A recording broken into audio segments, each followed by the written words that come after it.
Senhoras e senhores, será que membros, pessoas iniciadas no candomblé, devem participar de outros cultos, seja católicos, evangélicos e das mais diferentes expressões religiosas? É sobre isso que nós vamos falar hoje. Eu sou o sacerdote Ivan Messias, da linhagem do orixá Logunedé. Meus respeitos a todas e a todos, Colofé. O candomblé é uma expressão religiosa completamente universalista e também cosmopolita. Esta religião, ela tem essa abertura, não é? E as pessoas podem frequentar quaisquer cultos, desde que elas não se sintam mal, ou, não é? Se elas estiverem se sentindo bem em outra casa, em outro templo religioso, deve sim, não é? Mesmo porque as expressões, as manifestações do divino, em qualquer que seja o templo religioso, é muito belo, não é? Quase sempre sadio, salutar e faz bem, e as pessoas devem sim frequentar. Sem contar que todos nós, brasileiros, temos uma mestiçagem, temos um sincretismo já natural, porque somos mixados, somos miscigenados, sim, somos misturados, tanto culturalmente quanto biologicamente.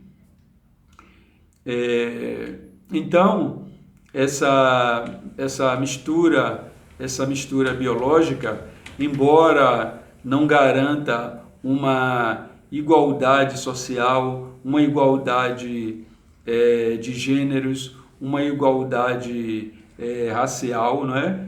Mas essa mistura, ela é irrefutável, ela é inegável.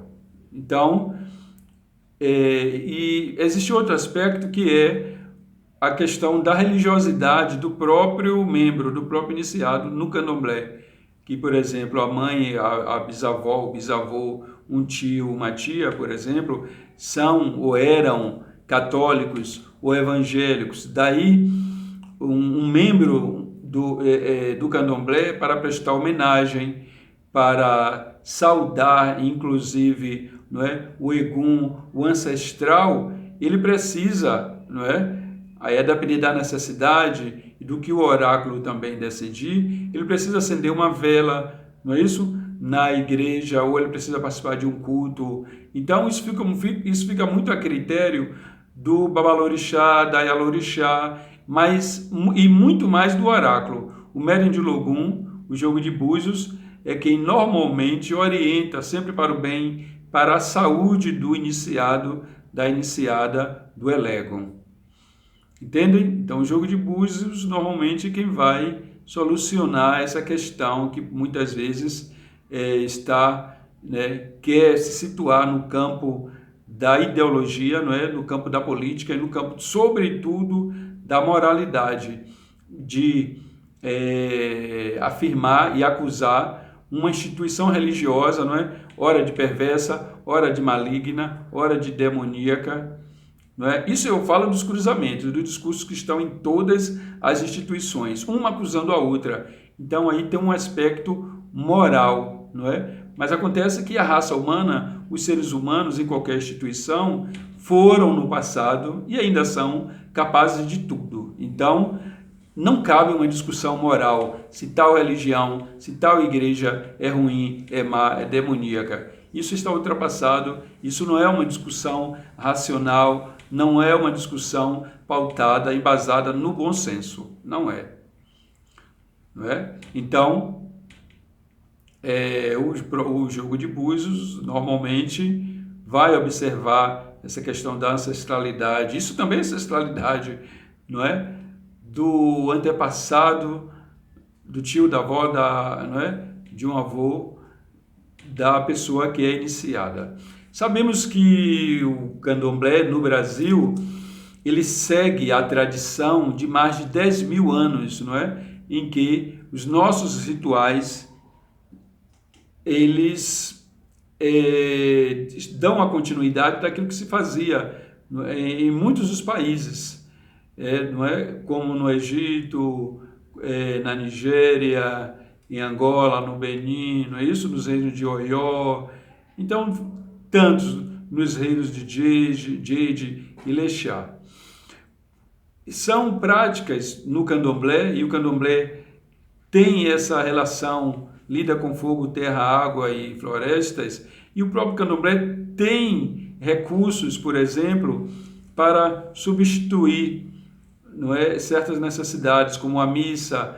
Às vezes o iaô, ele vai porque está precisando de uma missa, mas o candomblé tem um ritual também, né, que são importantes, que são tão poderosos quanto, porque, como eu havia dito, o divino se expressa em todas as instituições. O divino está em todas as instituições. A luz está em toda parte, como as trevas, não é? Existe uma frase, um provérbio hindu que diz que o coração que está em paz, ele vê festa em todas as tribos. Então, essa também é uma perspectiva nossa, dos Ilhaxé, dos terreiros de candomblé, dos templos de candomblé de todo o país, e todos os tipos de candomblé, que quando você está com sua consciência tranquila, equilibrada, em harmonia, em sintonia com a natureza, não é isso? Com os elementos, com as vibrações ocultas, mas que são reais, embora o intelecto seja incapaz de perceber, de ver, de estudar, quando você está em paz, como diz o provérbio, você é livre para frequentar qualquer culto, não é? Desde que esteja bem, desde que esteja em paz, desde que a sua energia não seja sugada em uma ou outra igreja, em uma ou outra instituição. O importante é você estar em harmonia. Quando o coração está seguro, em paz, também não há necessidade de difamar, de falar mal, de esculhambar a instituição alheia, está bem? Porque a verdade, ela é múltipla, a verdade está em toda parte. Depende exatamente dessa paz, desse equilíbrio para encontrarmos respeitando. Está bem? Eu sou o sacerdote Ivan Messias de Lugo Nedé. Compartilhe este vídeo, se inscrevam, por gentileza, só é dar um clique, um toquezinho e pronto. Tá tudo bem. Então é isso. Só para resumir, a sociedade brasileira, as pessoas são mescladas, não é? Somos todos culturalmente misturados. Existe um programa intitulado Seita e Sincretismo, de Leandro Carnal. Leandro Carnal, muitíssimo bom, um sábio, um mestre. Gosto muito das palestras dele, admiro. Vale a pena ver, até para entendermos um pouco melhor também dessa conceituação de sincretismo. Tem um outro também em que o professor, doutor, não é? Márcio de Jagum, eu não me recordo agora o nome do programa, é um documentário também, uma entrevista. Ele fala dessa relação de África, de sincretismo, não é? Que é muito importante. Eu não quis conceituar, entrar nesse detalhe macro, nesse detalhe mais amplo.